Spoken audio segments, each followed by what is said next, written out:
If you sell the content to a certain TV channel while local people are freely pirating the same, you will damage your market and you might get sued by the licensee. Hence, lawyers are now needed to able to enforce copyright across the world. It was not like this before OTT, but after OTT, because there is global audience like this and global content being freely licensed here and there, now you are trying to enforce it globally. Earlier, only a few Hollywood movies or a Hollywood studios were worrying about this, that we have to enforce our IP in India, we have to enforce our IP in Australia, we have to enforce our IP in China, in Africa, but not so anymore, right? You also need to register a trademark globally rather than locally. This is also a reality today. Imagine how a local Spanish language series Money Heist became a global favorite in 2020, and 167 million subscribers in over 190 countries have been binging on it. So if so many people are watching, then imagine, like, you want to protect your trademark in all those countries, and you might be able to make money from all those countries through merchandising and other means, right? Massive merchandising success with global audiences lapping up t-shirts, coffee mugs, wall hangings, even face masks that remind them of their favorite TV show. The importance of trademark enforcement across the world to make sure that the merchandising right owner actually take home a part of the pie, right? Explosion of copyright infringement. This is OTT platform was one trend. I'll tell you about another trend. Explosion of copyright infringement on YouTube, TikTok, Star Maker, and I don't know, there are so many online video platforms, even Facebook and everywhere else. Copyright infringement has become huge issue.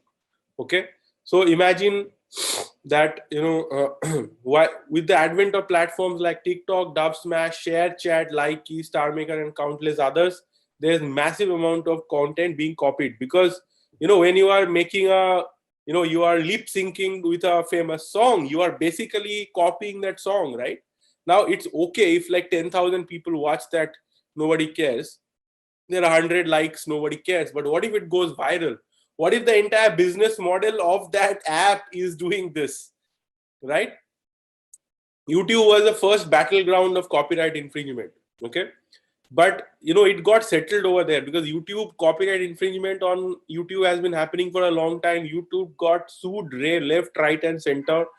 Even there are companies right now, like legal, they are sending like tens of thousands of legal notices every year to YouTube to take down videos because of copyright infringement. And this is happening at such a scale, it is crazy. Okay, but still YouTube has come up with a good system through which copyrighted content is taken down quickly, or even the cases that if you are able to identify the copyright violations, then the royalty from that content is being given to the actual copyright. On YouTube, things are working better, but there are a whole lot of other social media right now, TikTok being a good example, where content is getting copied, and obviously the original content creator has a claim, and sometimes they are suing that platform. They are suing TikTok, saying that you have used my content this much, right? 50 million people watched my video, right? And somebody copied and put it over there.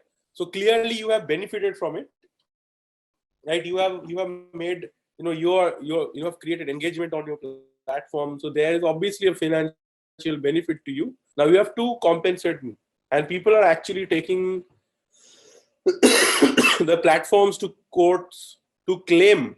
They are not interested in taking down the content. They are okay if the content is there, but they want to get paid for that content. So this is a huge trend, and there's a lot of work around this. After the pandemic, a lot of businesses which until now were offline suddenly had to, basically they had no business because they're offline, or they had huge drop in business. So suddenly they had to go online, right? And this also has created a lot of work for IP lawyers. I'll tell you why. Correct? So so you must have noticed that sometimes there are a lot of there can be many different what do I say, a lot of businesses with the same name in the same city. So I give an example that in Calcutta, there are like Darjeeling tea houses. Like every tea retailer names itself Darjeeling Tea House. Or there's Dashakarma Bhandar. I don't know, Agarwal Sweets, right? You are all of you have seen Agarwal Sweets everywhere, right? Now, when you are running an offline business, this thing online you cannot do this. Online, how many Agarwal Sweets can be there? There can be only one, if at most, right? If there is any. If there are too many Agarwal Sweets on offline, online, there will be a problem, right? So when businesses are going from offline to online, then you have to have a unique brand. Without a unique brand, you cannot operate online. When you have a unique brand, then you have to either protect it through a trademark, so you have to register a trademark, and there might be a lot of fight over who owns a trademark, right? A lot of times there are huge fights over who owns a certain trademark, and it is a serious issue, right? So somebody else is claiming to have trademark over your name, right? Or you made a website, like somebody saying Bancharam, right?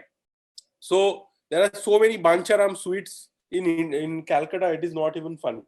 Now imagine that, I go and start bancharamsweets.com, okay, or bancharamsweets.in, something like that, online, right? Now all the Bancharams will be upset, they are offline. But now if I am running this online, suddenly they'll realize that there is a Bancharam online, but they might sue me for trademark violation, that I am doing business for last 30 years as Bancharam. Who's this guy who has started this? Now there are so many Bancharam sweets, all of them cannot have trademark over Bancharam. So they have to decide in which territory what happens. But basically, most of them will probably have to rebrand and come up with new online brands, new online identity, and they have to register it. And now if most of the offline businesses also are having an online component, because they have realized that without an online component, it is a very difficult situation. And new businesses that are starting, even if they have an offline component, they try to have an additional online. This is a dream come true for all the IP lawyers, because now suddenly earlier only big companies were registering their trademark. Now suddenly a lot more people are having to register their trademark, right? Nobody can afford, if in the online world, if you're doing online business, you cannot afford to leave your trademark unprotected. You have to register your trademark. You have to protect your trademark. If somebody else is violating your trademark, you have to take them to court and so on. So this is a very good. So suddenly there are lakhs and lakhs of new trademarks getting registered. You will see that in the next 1 year, 2 year, 3 year, there are way more trademarks getting registered, and there will be a lot more fights, disputes over trademark also. So this is good news for IP lawyers.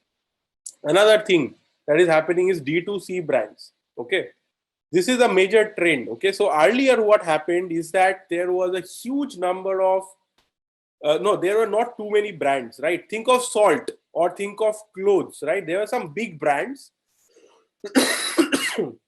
which have a huge investment, right? Or people, you need big budget to do TV advertising, and big consumer brands. Few brands, very big brands, right? That was the situation before. Like you look at the car industry, automobile industry, there are maybe 5-6 brands. Earlier, especially, there were only 2-3 brands. Now there are more brands, but very big brands and not too many, because the cost of entering into the market is huge. So not a lot of people enter that market.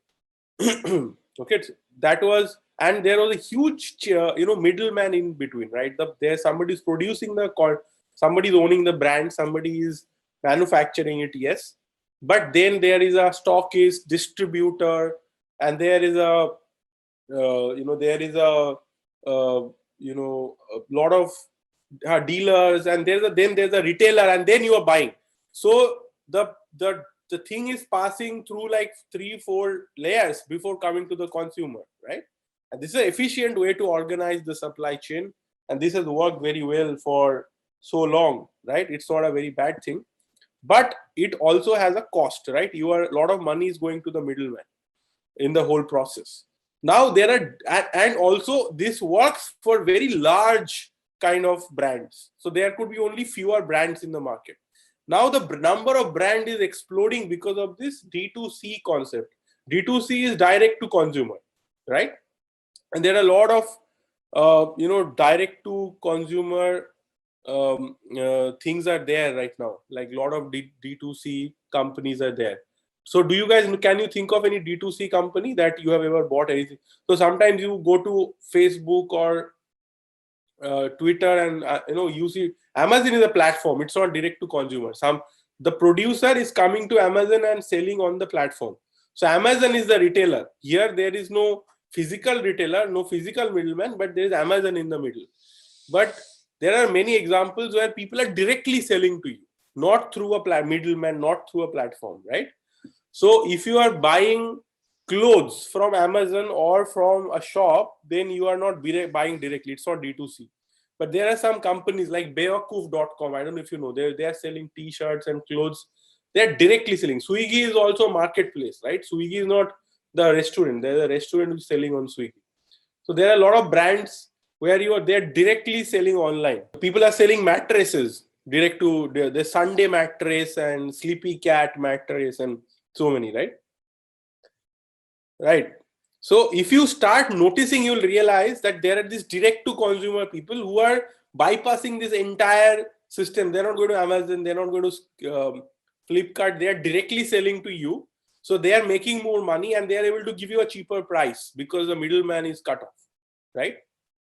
And they are direct, like many examples. I buy coffee, for example, from Blue Tokai Coffee. They are direct to consumer brand. They have coffee shops also, but they are also selling coffee powder directly online. They're selling through Amazon also, but they're directly selling on their own website as well. And this is a huge sector, very growing sector right now. But what is happening is direct to consumer means more brands, right? Earlier, there were few brands, very big brands. Like, let me take the example of coffee. Okay. What is the biggest brand of coffee? Everybody knows Nescafe, right? Now, what is happening is that there are at least, I personally know of some 5-6 brands, and I can assure you there are 20 direct to consumer brands only in India. They are selling directly different kind of coffee, different quality of coffee, and this is direct to consumer, right? So instead of one big brand, Nescafe, which was a huge company, there are like 20 small companies there. Tomorrow there will be hundreds of small companies, and each company has its own kind of clients, right? It's a much smaller company, much smaller brand, targeted at a certain kind of people at a different kind of pricing. It can be a smaller brand, but all of these brands need IP lawyers to register, to protect, to enforce, to license, to franchise. Do you understand how increasing the number of brands is very beneficial for IP lawyers? Now, e-commerce has changed how we interact with the products we buy. Online marketing did not only create space for more brands, it also gave potent tools to manufacturers and brand owners to escape the middleman and reach their users directly using social media and other online means, email marketing and so on.